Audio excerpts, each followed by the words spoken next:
We welcome viewers to the channel. Just wanted to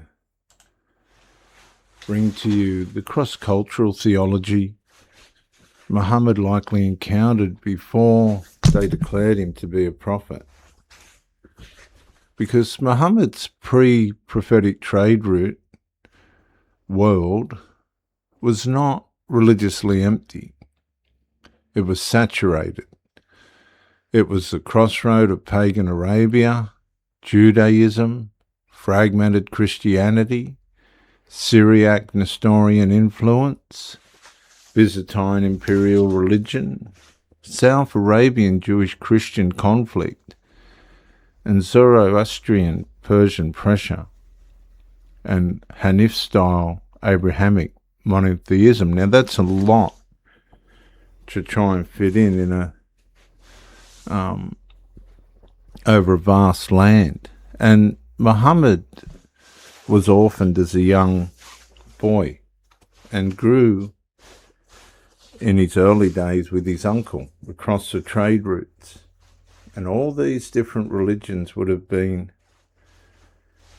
things that he listened to and thought about and possibly tried to tie together. Muhammad met a very wealthy businesswoman and married her. She was older than what he was, and she was apparently Christian. Apparently. That's only due to the fact that her cousin, Waraq ibn Nawfal, is traditionally described as having Christian beliefs and knowledge of the earlier scriptures. But she could have also been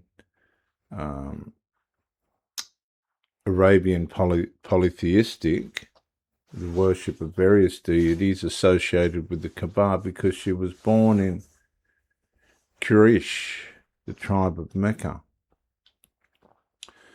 But what happened was she was close to her husband. She was close to Muhammad, of course, but she was close to a cousin. And he was trying to put the Greek scriptures into Hebrew. And this would have had a tremendous influence on Muhammad as well. Khajija's wife most likely came from the normal religious environment of Mecca, but she appears to have been open to monotheistic ideas. The sources do not allow us to identify her with certainty as a Christian, or a Jew, or a Hanif before she accepted Muhammad's message.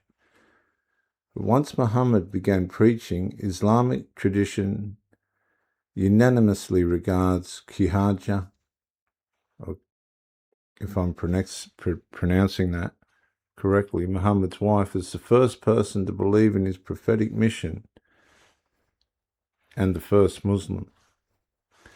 As to the cousin of his wife, Waraq ibn Nawfal, he died in 610 CE and was an Arab Christian scholar and ascetic of the Quraysh tribe, remembered as the learned cousin of Muhammad's wife. And in Islamic tradition, he is notable for confirming the authenticity of the Prophet Muhammad's first revelation, and is often regarded as one of the earliest monotheists in Mecca. Muhammad had a vision and was confronted by what it sounds like a demonic being. They later turned it into an angelic one to suit the narrative. But Muhammad was rattled and shaken, and all the signs of trauma being confronted by such a being. And they took him, he went to find out what had happened, and the cousin of Muhammad's wife interpreted it as Gabriel the angel, which was far-fetched to say the least. But to give authenticity to Muhammad's message, and of course the wheels started rolling from there, the problem with that was, if you look at the behaviour of angels and the behaviour of demons, what happened to Muhammad in the cave was more likely some kind of demonic experience rather than an angelic one. And Muhammad's pre-prophetic trade route world was not religiously empty.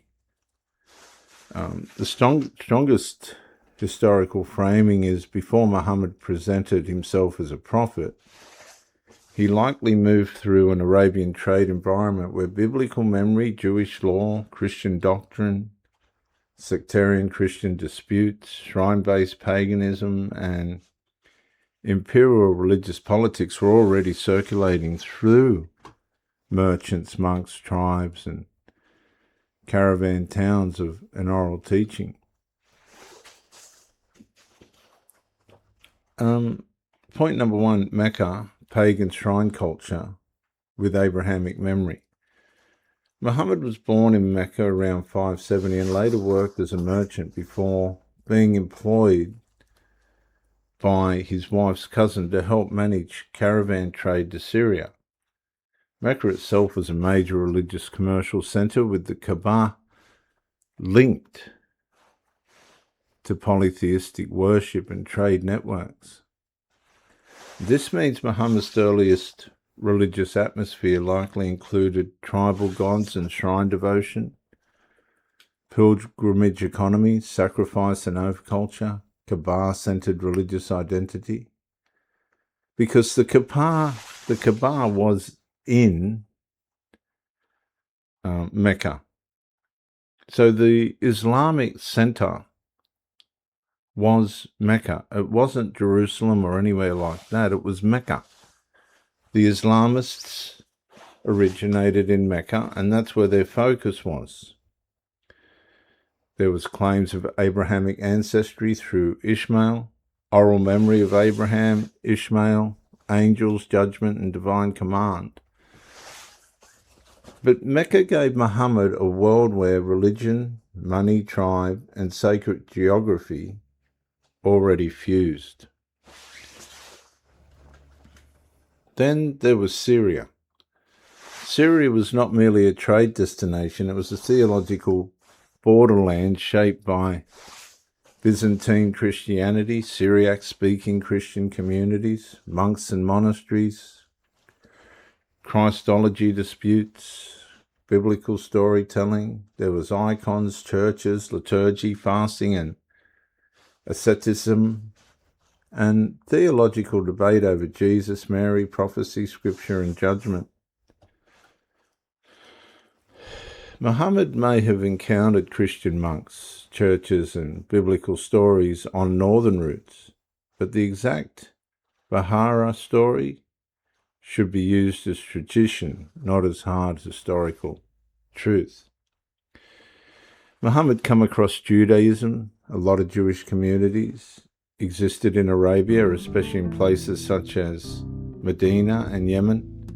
Sources describe Judaism as one of the most important Abrahamic religions present in pre-Islamic Arabia, though not evenly distributed everywhere.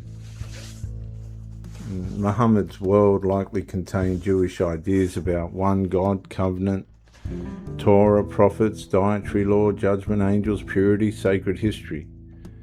Abraham, Moses, David, Solomon, and other biblical figures. But Muhammad didn't encounter Christianity as one clean, easy to understand religion, because Christianity itself had its own inner battles. But one thing Muhammad did do was go to the people of the book and offer his view of God, and that didn't end well for Muhammad. When Muhammad was apparently rejected by the people of the book, which appears to be partly true, but it's an oversimplification. A more historical, precise formulation would be Muhammad presented himself as a prophet, standing in continuity with Abraham, Moses, and Jesus, and sought recognition from Jewish and Christian communities as a legitimate messenger of God. Most Jewish and Christian groups, however, did not accept his prophetic claims, and this rejection contributed to the emergence of a distinct Islamic identity. And that is the background of Muhammad's religious carving, and that's where Islam began.